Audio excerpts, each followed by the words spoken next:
Hello, this is cjhoyle. Today is Saturday, January the 15th, 2022, and in this video I'm going to be riding my bike over to the Home Depot store. So I begin my ride from here in the Annex neighborhood at a park called Jean Sibelius Square, where you can see that there is a ice rink. That's actually a natural ice surface rink. The city has many refrigerated ice rinks across the city where they have pipes that go underneath of the ground that keep an ice pad cold, but the one here in the Annex is just a natural ice surface, which means that it relies entirely on the temperature outside for it to keep things cold. And that means that that ice rink isn't there all year round. It really depends a lot on the weather. In Toronto, we've got temperatures that sort of fluctuate a fair bit throughout the winter. We might have a couple of days of below freezing, and then a couple of days where it warms up again, and an ice rink that's been created will just sort of melt away. But it's actually negative 18 degrees Celsius right now, and I'm pretty sure it was even colder overnight last night. The street that I'm riding on here is called Wells Street.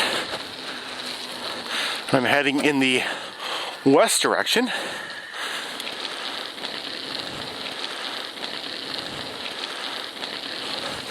The Home Depot location that I'm planning on going to is the one that's in the Stockyards area of Toronto, out towards the west end, north of the junction. So we've made it as far as Bathurst Street here, and I'm gonna wait for the traffic light, and then I'll make a right turn and then immediately make a left turn.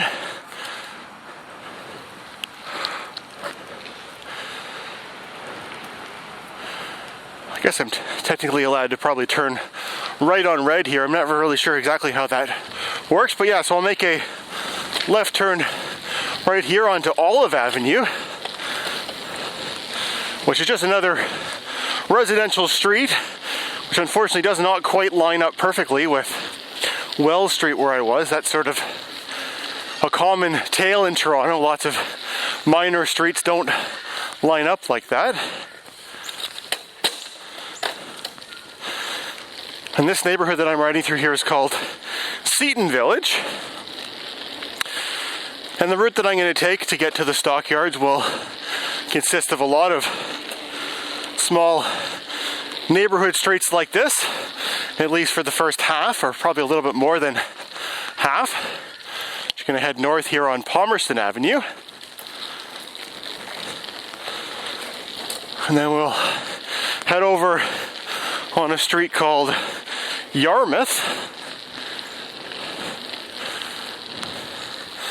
There are lots of stop signs here in the Seton Village neighborhood. Also, it's quite a maze of one-way streets, which is not uncommon in downtown Toronto, but from what I understand, the maze that's here in Seton Village was one of the first, and it was put here intentionally. Essentially, I believe all these streets were originally two-way streets, and when a street like Dupont or Bloor or Bathurst or Ossington or something got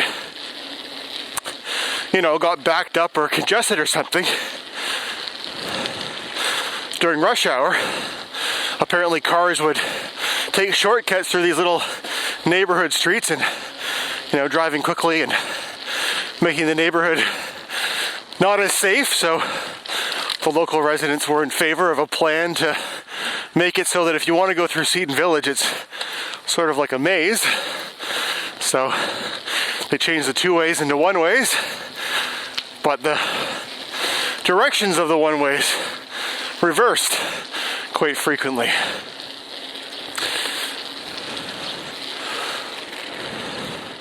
So the maze is here intentionally. It's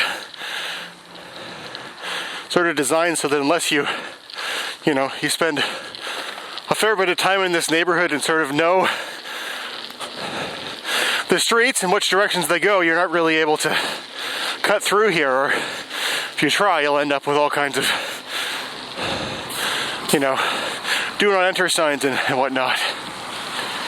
So we're just going to cross Christie Street here. There's no traffic light. There is a pedestrian crossover, so I could press the button to get my turn to cross, but I'll just wait.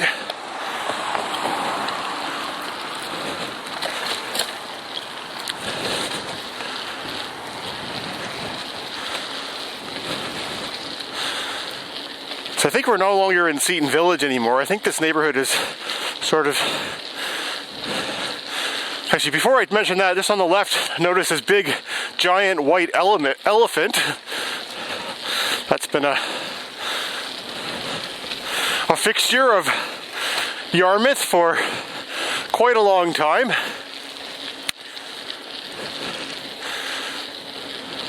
Can't remember the full history of it, but I know there's an article about it that I'll link in the description below. But yeah, I believe once you get past Christie, you're no longer in Seton Village anymore, and I think this neighborhood is known, at least informally, as the Christie Pits neighborhood, because just to the south of where we are is a park which is called Christie Pits. And up ahead I've got Shaw Street, which is the first Toronto street to have a contraflow bike lane on it. So even though it says I can't turn left here, I'm actually allowed to because the bike lane will take me that way. And I'm going to get onto a street called Hallam, and I'll take that to continue further. Hallam Street. The stop sign, I'll make a right-hand turn.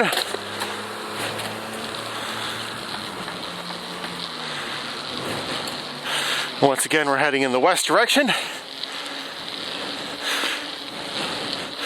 So of course there are options of streets you could take that are busier than these neighborhood streets that would be more direct. Fewer stop signs, fewer turns, fewer maze. That would be Bloor Street to our south and Dupont Street to our north. Bloor Street has a cycle track on it. But I've always kind of preferred taking this route when I'm heading west, at least if I'm heading sort of north after I go west, starting from the Annex. I can see up ahead just past this traffic light, which is Ossington.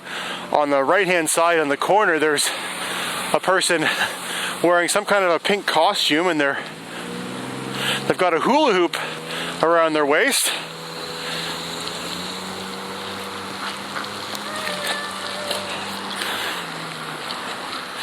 Never know what you'll see when you go out in Toronto.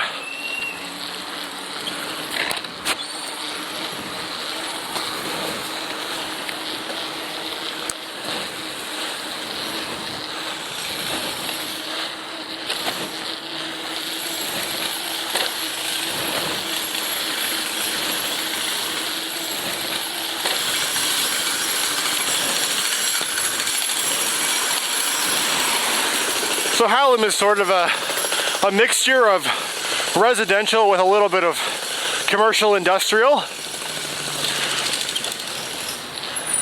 And I guess it does have a bus which runs along it.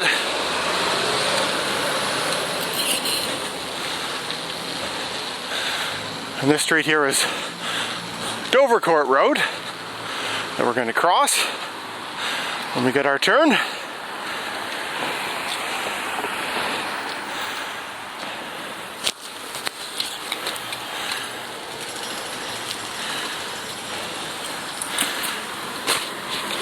So like I said, it's about negative 18 degrees Celsius right now, which is a temperature that I haven't ridden my bike in recently. Back when I first moved to Toronto, I commuted to an office that was about 8 kilometers away from home every day. And I did that year round, rain or shine or snow or anything.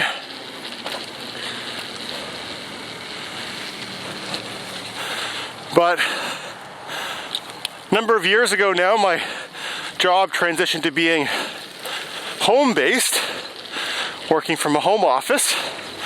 And this was, you know, before the pandemic, before it was cool to work from home.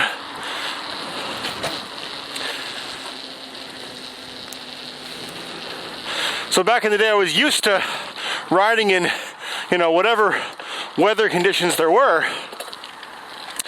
But when I no longer had somewhere far away that I had to get to every day, I sort of fell out of the habit of riding my bike somewhere every day, and I would sort of plan my rides places, you know, usually based on the weather. Like in the summer, if I had to go and get some groceries and I saw that it was raining, you know, one of the days, I would just go the next day instead and plan around the weather. And I do the same, you know, with winter as well. But it's good to get out and face the weather every now and again. I still have all the appropriate clothing to be able to ride in any weather. Back in those days, I made a video where I went through exactly what clothing I wore on any day, depending on the temperature. And I made a video about that, which I actually went in reference this morning as I was getting dressed, because, you know, when you don't do this every day, those things aren't just stored in your memory. So here we are at Dufferin Street, and I'm just going to make a right-hand turn, and we'll do kind of what we did back at Wells. We'll make a right followed by a almost immediate left, and we'll continue on another street which is pretty similar to Hallam. It's called Lappin Avenue. Once I've got my turn here,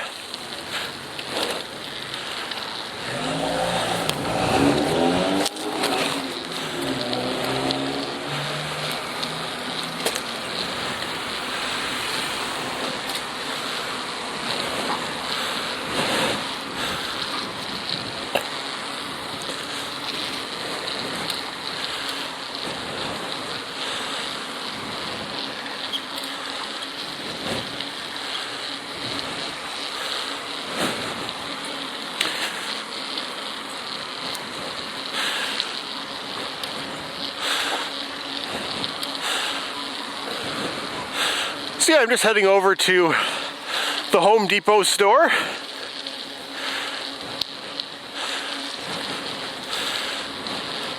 I don't urgently need to buy anything, but with Home Depot being about a 25-minute bike ride away from home, I sort of, you know, when there's things that I need from there, I'll just sort of put them on a list, and once that list gets to a certain size, then I'll say, okay, time to go to Home Depot now and buy all the things on that list. There's also a Home Depot sort of in the other direction from the Annex where I live. It's at a mall called Gerrard Square, which is on Gerrard Street East, over on the other side of the Don River. I think that one's pretty much very close in terms of distance from my home. But I prefer to go to the one that's in the Stockyards. It's sort of it seems like a bigger store. It seems like it has more. Maybe a little bit easier to find things. Maybe just because I'm used to it. But also, if you're going to the Stockyards, there's lots of other things that you can... There's lots of other stores that are similar to Home Depot that are there. In the same plaza, there's Rona, which is basically a direct competitor of Home Depot. So if Home Depot doesn't have what you're looking for, you can also go to Rona as well. It's going to make a right turn now onto Lansdowne Avenue. And we will continue up ahead onto Dupont. In addition to Home Depot and Rona, there's also Canadian Tire, which again, if they don't have what you're looking for at those two stores, Canadian Tire might be able to help you. Lots of other stores as well. It's sort of pretty similar to what you'd see in the suburbs in terms of like big box stores in that area. There's a lot of the big chains. I'm gonna make my left turn here.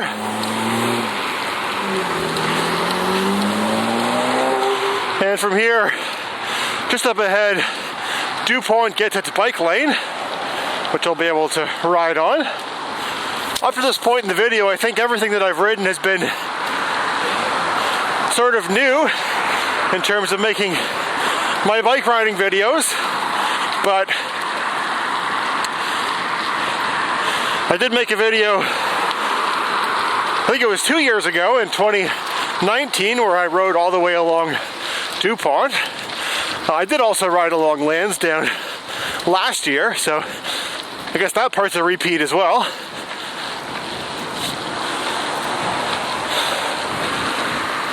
But those are videos from a while ago, and this is a city that's constantly changing.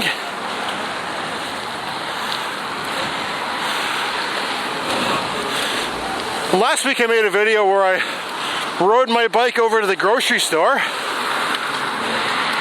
And this week my video is riding to the hardware store, which I haven't really made videos like that in a while. It's sort of almost like a throwback to what I originally did when I first started making bike riding videos.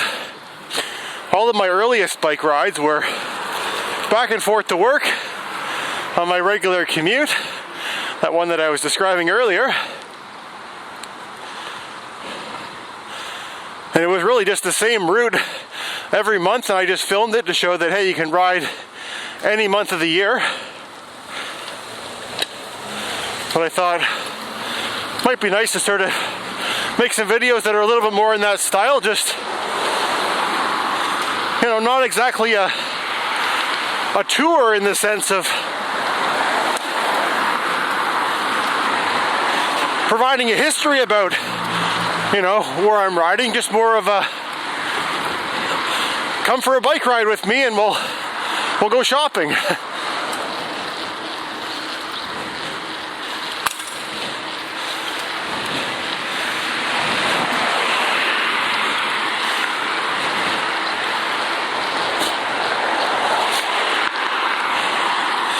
So to get from here over to the Stockyards, there's a number of train tracks that need to be crossed, which makes the route to get there a little bit challenging. There's a couple of different routes to get there.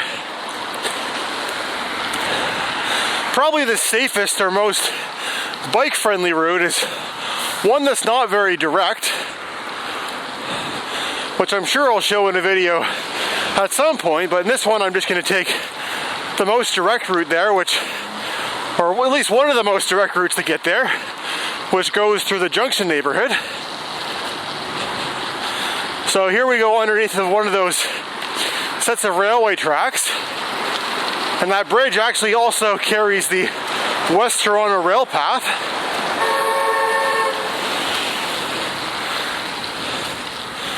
And here we're at this sort of 6-point intersection where we've got Old Weston Road and Annette Street and Dundas and Dupont that we're currently on.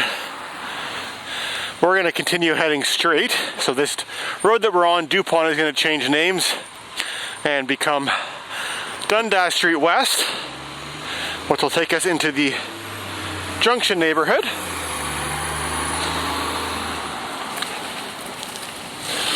All right, and there's our green light to proceed.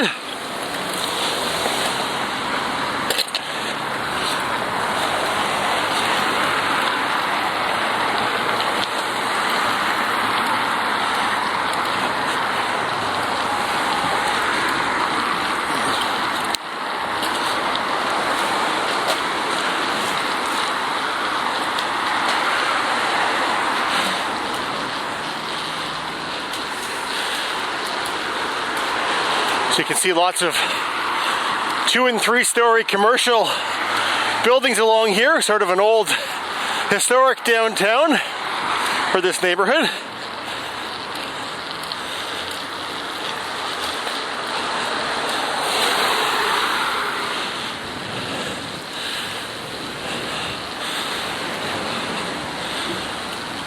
And we'll ride this all the way to the center of the junction, which is where Dundas intersects with Keele Street, which will then take north over the Stockyards.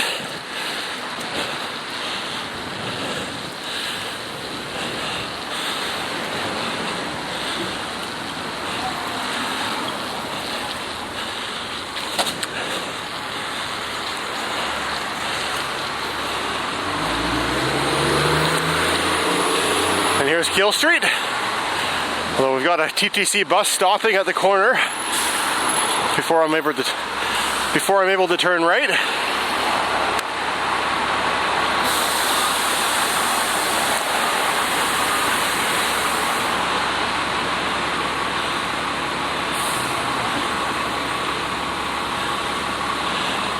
I'm actually just going to walk my bike up to this intersection because the bus is not going to be able to clear this intersection before it turns green, and I'm planning on turning right on red.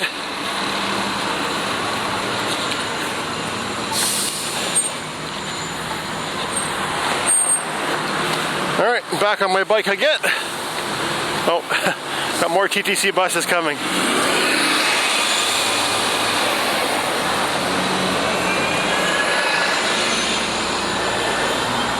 Alright. See, up ahead we've got another set of railway tracks to go under.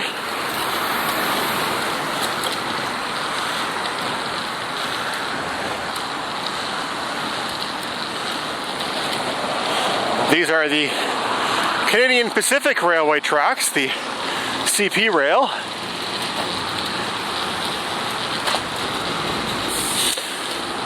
And then we got a bit of a hill to climb to get up to the Stockyards. And of course, all these railway tracks here are how the junction gets its name. It's a junction of some railway crossings, or a couple of railway lines cross one another at the junction. I think the name Stockyards also comes from a railroad history as well.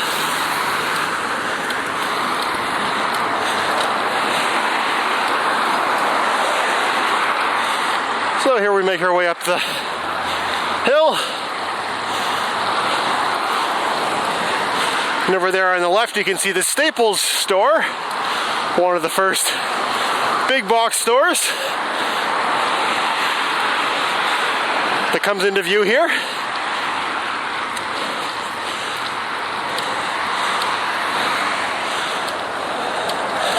We'll make a left turn here onto West Toronto Street. Will take me into the Stockyards.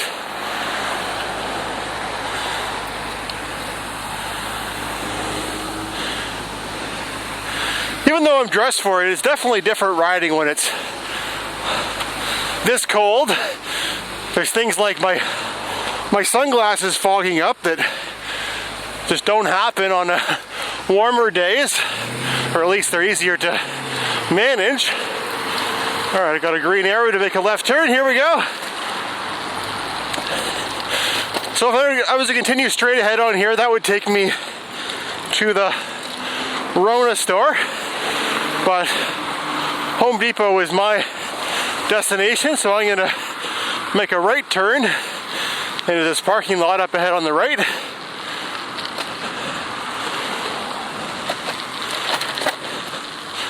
And there you can see the orange roof of our Home Depot.